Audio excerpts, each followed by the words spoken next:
See the ridge line that's closest to us? That's the house. Oh my God.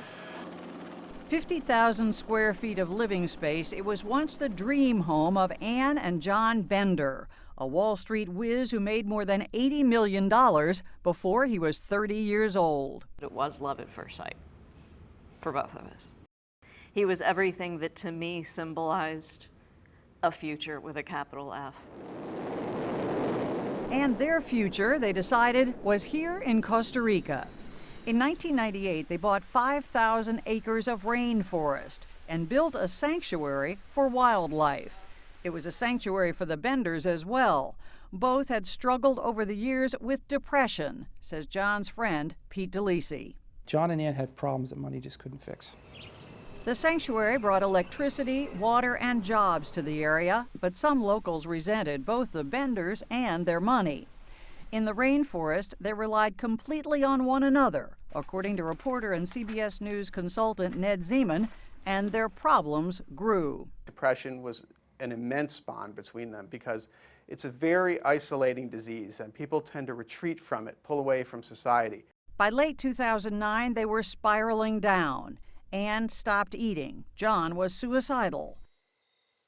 On January 8, 2010, Ann says she suddenly awoke to see her husband pointing a pistol at his head. I tried to grab the gun.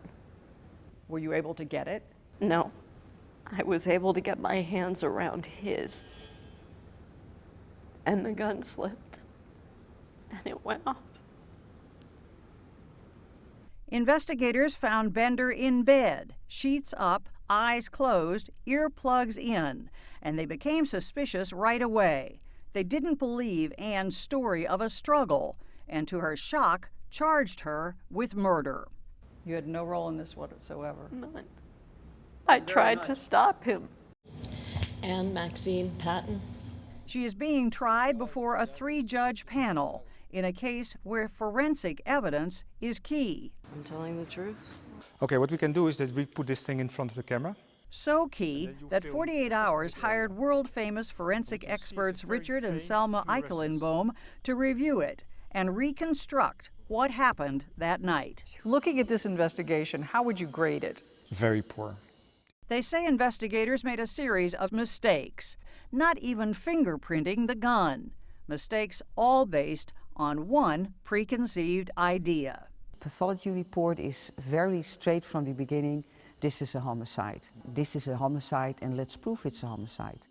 The prosecutor said, if you're going to shoot yourself, everyone knows it's here or it's here or it's here.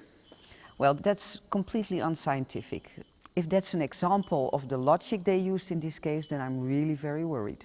There's no evidence that proves beyond a reasonable doubt that I killed John.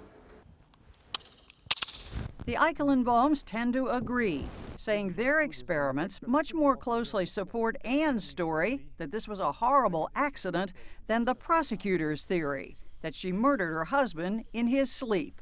For Ann Bender, there could not be more at stake. I'm looking at 25 years in prison.